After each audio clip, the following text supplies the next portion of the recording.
Tell us a bit of story, please. Tell us a bit about mustard seed and lead and yourself a little.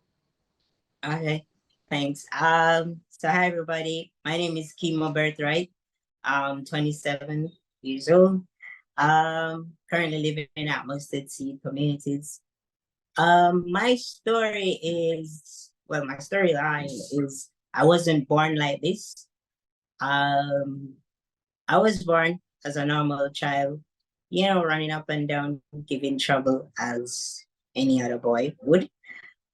At around 2010, I started developing a bone condition that's called metabolic bone disease. So for who doesn't know, that metabolic bone disease is where your bones are very easily to break. So it's like, you get, it's like, um, it's like basically like you can't play too rough. You can't do like normal activities that you normally do. So funny thing about that, when I was going to school at Genesis, my nickname was Mr. Glass. So that's one. That's one of my nicknames. Because I'm very like with the brickle bones and stuff like that. In 2010, I had an accident where I fell and I break my hip, and I ring my right ankle. So after that, I was in a lot of pain, and I was brought to the hospital where I was admitted, and I was there for like a couple months, on the bed. Everything was just shocking for me. You know, not knowing that this could happen, and it's just like life changing, and everything was just going so fast. So it was like my hip was break, my knee was my ankle was ring. I had to do a surgery to put a pin inside my hip. After a couple months on a crutch, going around back home with my brothers, which I was very excited about. Unfortunately, couple, I would say weeks after, one night going to the restroom, I slipped and I fell and I broke my knee. Uh, that night, I honestly can't forget. I woke up everybody in the house. My brothers, my next door neighbors were up. They were wondering what was going on. The ambulance came and I was rushed to the hospital where I spent a couple more months again in the hospital. Lucky for me, I didn't have to do a second surgery because my bone condition where it started to heal by itself. So they were doing X-rays and they found out that with metabolic bone disease, persons with bone disease like mine, is like their bones can heal back. Like it can, if you set it in our way, like it will heal back by itself. After that, I was in a wheelchair. I was confined in a wheelchair. And there I was just sitting around. Normally you can't do what you usually do when you were walking. So that had me in a very depressing state where it led me into depression because after that, out and in the wheelchair, I had another accident and I fractured my other knee and I was back in the hospital. So everything was just, it was just going fast. It was just break after break. And it just led me into a state where I was just going into depression. In to the depression part, I started, doing some stuff. Not thinking about, I wanted to die at one point where I don't see myself having a future like what I think when I was growing. I wanted to be a soldier, not because of the gun. I just fell in love with the uniform, and that's what catch my eye. So it was like more the uniform. I love the camouflage and everything, and knowing that you can't do like what you normally wanted to do when you were walking. So it turns, a lot. So basically going out with your friends and stuff like that. So that was a rough point for me. So I started like throwing away my meds and stuff like that. Yeah, afterwards, like sometimes the boys would cheer me up and ask me, like, basically, like, they wish they could be like me and stuff like that. But sometimes I'll ask myself, like, basically, why would you want to do that? So, um, so sorry, because talking about it, like going back, sometimes, so with the boys, like they are my motivation because they look up to me a lot. And I appreciate them a lot because knowing that I can do a lot, even though I'm in a wheelchair and stuff like that. So in like having, leading into depression, it takes a lot of toll on you, because you're just there and you're basically like having a cloud in mind, thinking about slitting your wrists and stuff like that. And you have to be trying your best, to keep positive mindset, not just for you, but for other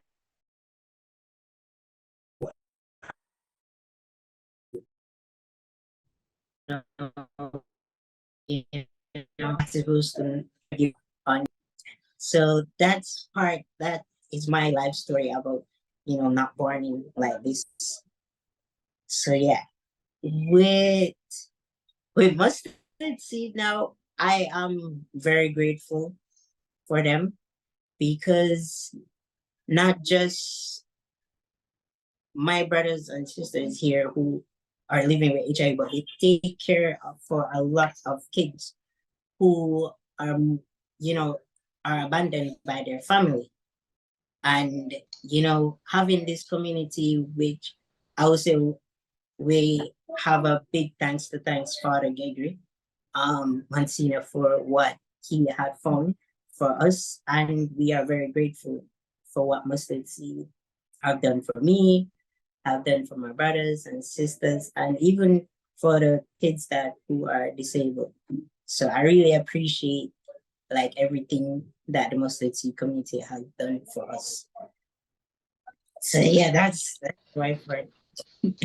Thanks for sharing that, man. I mean, you and I have known each other for a long time, and you've been a source of inspiration for a long time. And the challenges that you faced, and the fact that you've come out the other end smiling is always a motivation for me and everybody that knows you. And we all love you, and we draw strength from you. Um, so thank you for that. Thank you for the example you set. But going back to Mustard Seed, so Mustard Seed is a community of homes. Farnoosh, do you want to kind of lay the stage a little bit on what Right. Mustard Seed does? Right. So mustard seed cares for the vulnerable and abandoned in communities around Kingston and also around other countries in the world like Zimbabwe, Nicaragua, Dominican Republic. And just in Jamaica alone, there's 12 homes that house residents with a range of disabilities. And also over 30 years ago, a home for children living with HIV was started with obviously Monsignor and Donna, which she'll be there at the event as well. Donna Reynolds. So that's kind of the range of the scope of what Mustard Seed does in terms of caring for it's a shelter, it's a safe space, it's a safe haven for all of these residents. Also in not only just the care of, but also helping them further their education, be able to, for those that can, to be able to go back into society. Yeah. So that's kind of where. Sorry, I think you're on mute. And tell us about LEAD a little bit and the role that LEAD plays. Also, so with lead, I would say lead is, I would say, a very excited, fun learning, um, I would say organization, I think, where it basically teaches like young youths as myself how to become a leader, not just at camp, but in their communities. And it lead is more about, not just camp, but going around communities and trying to motivate, as I said, young youths as myself to become a leader and to better their communities. I will share my part with Lee, my experience. For me in 2014, when I started lead, I was shy. Not knowing the other kids there, so it's like was out of my comfort zone. Um, eventually, eventually we get along with each other, and Sorry now to cut you off. I'm gonna just give a little context before Keemo shares his part of it. So the lead program that he's talking about is the youth leadership camp that runs every year. So that's what he, yeah. So, And so he's hang on, we got to set the stage a little bit. We got to go further back. I apologize. So, Yeah. who Yeah, okay. founded? So you, Farnoosh, founded LEAD as an initiative. And what was yes. the idea? I mean, you had been involved with mustard seed communities. You'd been going down and doing what you can and spending time with the kids. And you decided at some point to also start LEAD. You continue to have a role within mustard seed communities, but you also initiated LEAD. What was the thought behind that? What was the idea behind initiating LEAD and the programs that you had in mind? Right. So when I started volunteering in Jamaica, I was coming down with Students Crossing Borders, an organization that was focused on education. So we would come to communities, inner city communities like Riverton is one of, and then Mustard Seed communities. We would come and, we'd have after school programs and things with the kids, beach days, all like enrichment programs with the residents. And I was doing that for many years and coming down as a volunteer. And the actual name, the meaning behind the name LEAD came from Lynn Caruso. She was the executive director of Students Crossing Borders.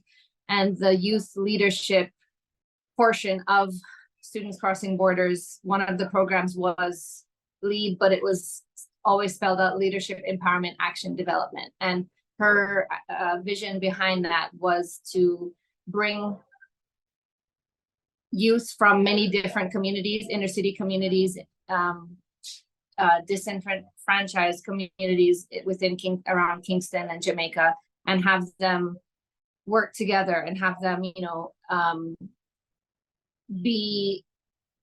have some training in leadership and conflict resolution, and be able to work together to build their own communities, to build a better Jamaica, basically, to build a better world that they live in within their environments.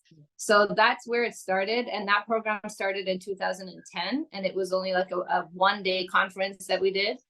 And over the years, I mean, God rest her soul, she passed away in 2012. And I wanted to really continue her vision and everything that she believed in and the visions she had for everyone here. And that's when I founded LEAD, LEAD Outreach Initiative. And the inspiration was based off of that program. And LEAD is really, the foundation is on 4 pillars: health, education, community development, and youth community development and youth empowerment. So in each of those areas, in all the communities across Kingston, and Mustard Seed communities being one, we have different programs. So we'll have like health fairs, the yearly youth camp, leadership camp, where we take, 60 to 70 youth from these communities, multiple communities, and put them together and force them to get along and build different skills, life skills, resume writing, professionalism, social graces, you name it. Like there's just a wide array of things that we've so that's that's the program that Keemo's talking about. And outside of that, healthcare, like I mentioned, like health fairs that we run, also assisting persons that like have lost their homes in fires and different things. So we do things within the communities. Yeah, like back to school things, getting them ready. Yeah, don't know if I've missed anything, but No. that's kind of where LEAD comes in. And I've always like Mustard Seed, and for me is a part of everything that I do. Like the residents, the kids, they're in my heart regardless of what I do. So everything that LEAD does, Mustard Seed and LEAD kind of work hand in hand. So That's yeah, and I've amazing. taken I work as communications coordinator with it, Mustard Seed, just trying to help out where I can. So we're that's kind of, I do that on a daily basis, but LEAD is also happens in the backgrounds. So Keemo's story, when he's his experience with the program, where he started shy, not being able to talk to anybody, and then one day he just decided to flourish. So